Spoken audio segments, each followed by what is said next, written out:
جی mic کھولیں ثبوت اللہ صاحب کا. بسم اللہ الرحمن الرحیم. شکریہ جناب ڈپٹی اسپیکر صاحب. یہ میرا کٹ موشن ہے کابینہ پہ.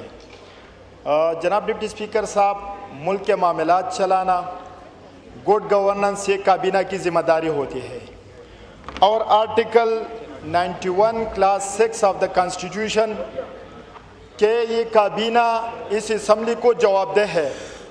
جناب ڈپٹی اسپیکر صاحب, پرائم منسٹر صاحب بیٹھے ہوئے ہیں, ہم پوچھنا چاہتے ہیں کہ تقریباً 1.5 سال ہو گیا, کیا انٹیریئر منسٹر کبھی اس ایوان میں آیا ہے اور کتنی دفعہ آیا ہے؟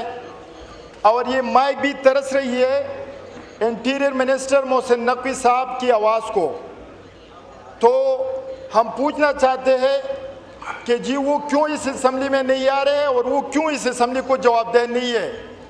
دوسری بات جناب, کیبنٹ کی کلیکٹیو رسپانسبلٹی بھی ہوتی ہے. پاکستان کے عوام موجودہ کابینہ سے یہ پوچھنا چاہتی ہے کہ کیا ڈونلڈ ٹرمپ کو جو نوبل پیس پرائز کے لیے نامینیٹ کیا گیا ہے, کیا یہ کابینہ کا فیصلہ ہے یا کسی فرد واحد کا فیصلہ ہے؟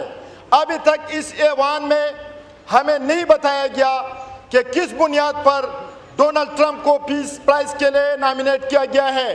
حالانکہ اس کی ماں پر, امریکہ کے آشیرواد پر, اسرائیل نے غزہ اور فلسطین کو ملیامیٹ کر دیا, ایران پر حملہ کر دیا. جناب اسپیکر, اس کی وضاحت ہونی چاہیے. میں آتا ہوں جناب ڈپٹی اسپیکر صاحب این ڈی ایم اے کی کارکردگی پر, جو اس کیبنٹ ڈویژن کے انڈر آتی ہے.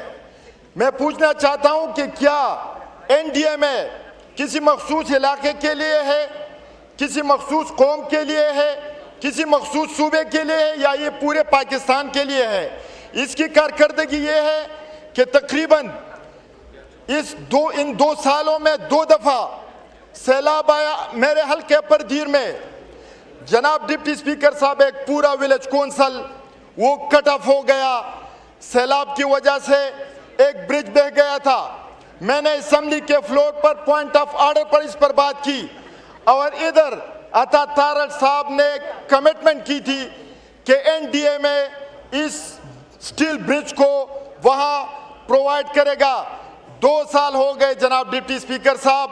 میں روزانہ عطا تارڑ صاحب سے پوچھتا ہوں تو فرماتے ہیں کہ جی میری جرنیل صاحب سے بات ہوئی ہے, اور جرنیل صاحب سے بات ہوئی ہے, وہ میری بات سنے اور بالکل وہ رسپانڈ بھی کرے.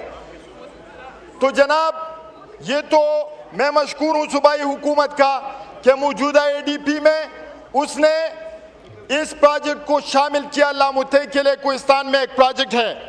اور تیسرا جناب اسپیکر, نیا ہاؤسنگ اتھارٹی جو عمران خان صاحب کی حکومت میں اس پر کام شروع کیا گیا, اور میں نے کوسچن ریز کیا تھا کہ جی اس منصوبے پر گورنمنٹ بینچز سے ہمیشہ تنقید ہوتی رہتی تھی کہ کدھر گئے وہ 50 لاکھ گھر, کدھر گئے وہ غریبوں کے گھر. تو یہاں سے مجھے جواب آیا تھا کہ 62,000 گھر یونٹس یہ عوام کو ہینڈ اوور کیے گئے ہیں, لاکھوں انڈر پروسیس ہے.